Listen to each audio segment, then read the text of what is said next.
Howdy folks, welcome to my channel. You can call me MeetTheName if you're new here.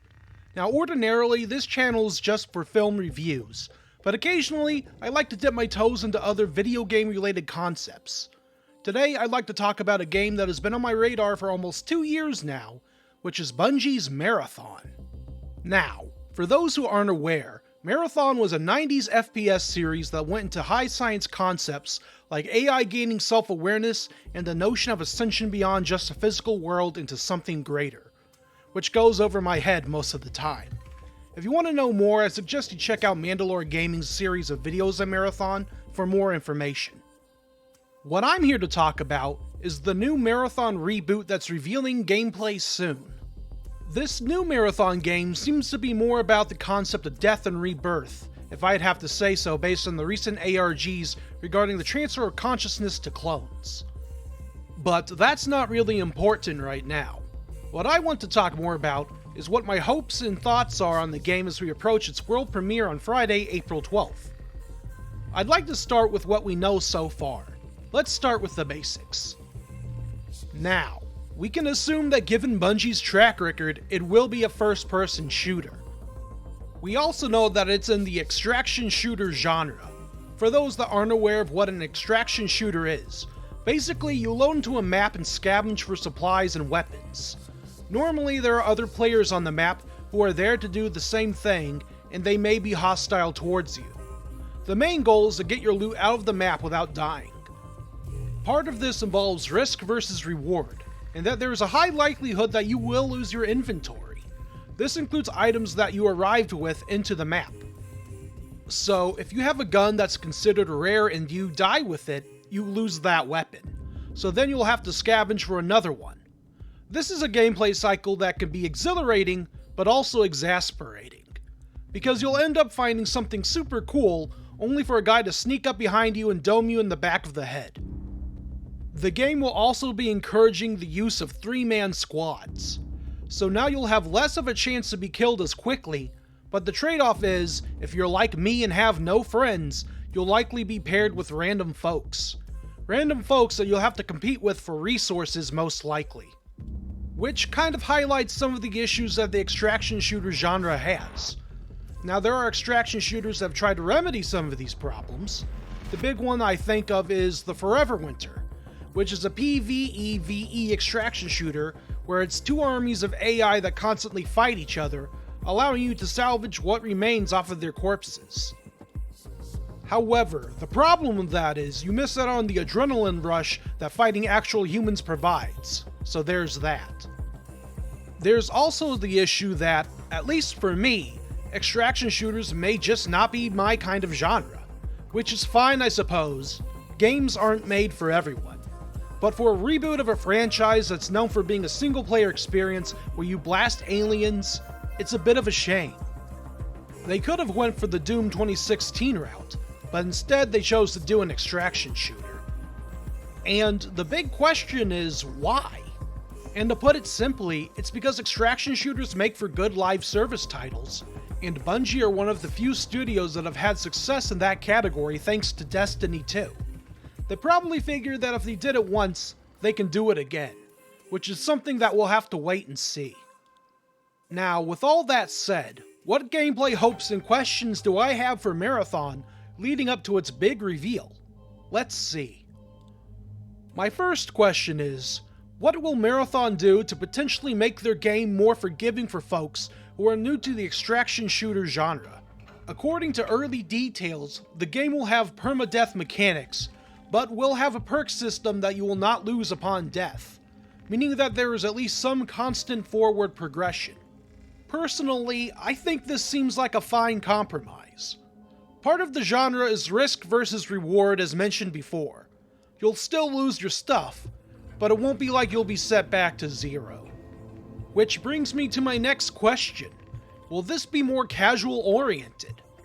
And as we can see, this game is slated for PS5 and Xbox One release.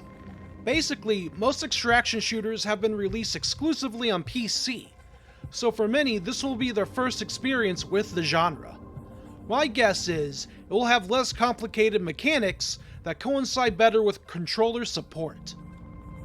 And there's nothing wrong with a more casual experience, as more hardcore games tend to have a more elitist community that can turn toxic quickly.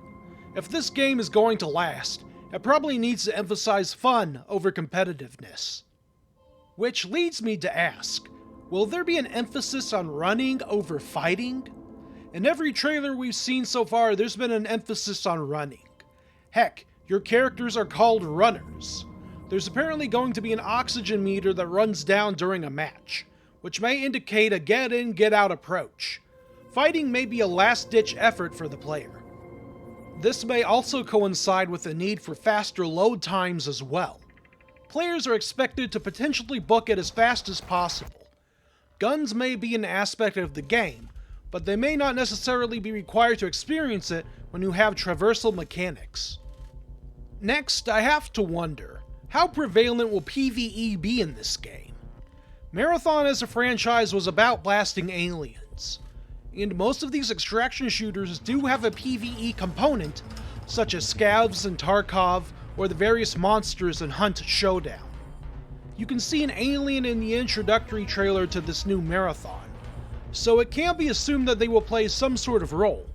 Whether or not it's antagonistic is yet to be seen. What we do know is that Bungie has been putting an emphasis on mentioning that the game is primarily PvP in many interviews and posts. There was, however, a job listing for an AI designer from Marathon, which implies that at the very least, there may be NPC runners that we can gun down if we so choose. But again, running may be a better option. Now for the miscellaneous thoughts that I had. I think many would agree the art style for this game is gorgeous, and I can't help but wonder if it's a driving force for many in getting the game. The striking visual style is still prevalent even in the most recent trailer, but I would like to actually see how well it translates emotion with actual gameplay. And I really hope there's an art book released. Next, I gotta ask, how will the story in this game advance when it is in a genre that has no ending? The ARGs have been a great look into how the story and setting of the game will be, but I can't help but wonder if there really is a point to it when there will be no end in sight. After all, it's a live service game, but unlike, let's say, Fortnite, the story here seems to be an actual emphasis for the designers. And I can't help but wonder how long they can keep up with writing such a demanding story for the game. The thing about the original Marathon games is, they had a definitive ending.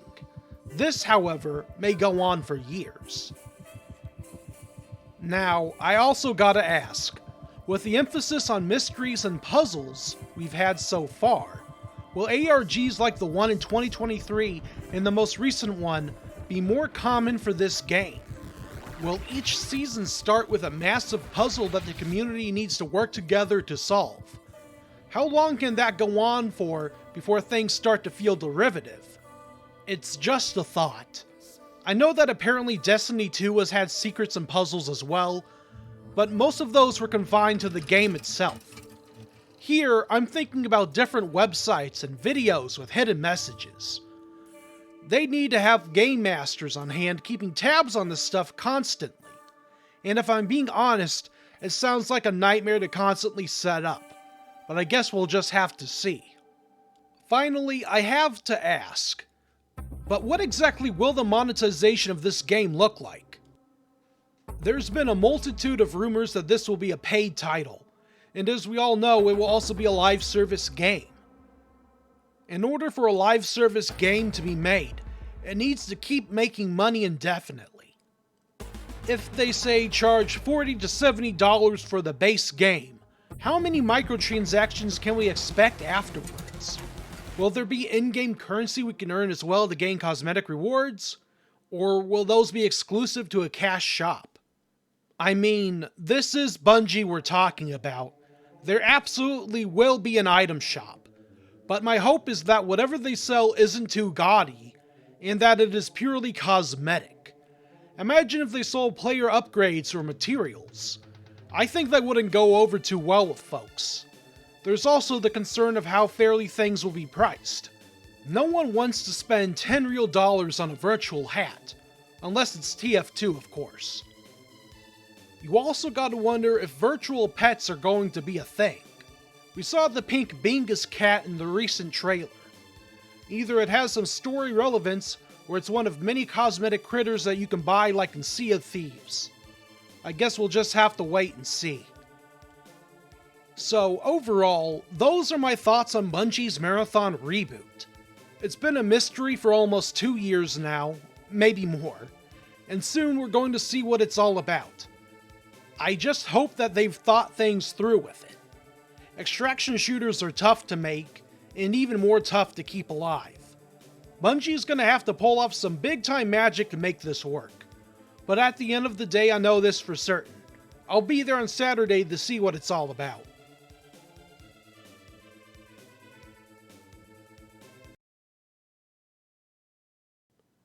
Howdy folks!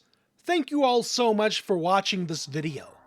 Don't expect a lot of marathon content from me in the future unless I get really attached to the game. As you all know, I like to experiment with what kind of videos I put on this channel, but film reviews will always be my main focus. If you liked this video, please note that video game videos are not what I primarily make.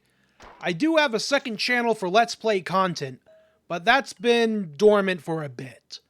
If you like this video and want to see more like it, however, then please let me know in the comments below. Also, if you like film reviews, please feel free to like and subscribe. My next review will be coming up in the next couple of weeks, so hit that notification bell to stay up to date. With all that said, are you excited for Marathon? What questions do you have that you hope get answered on Saturday's live Q&A? Let me know down below. Thank you all again for watching this video. I hope you all have a wonderful day.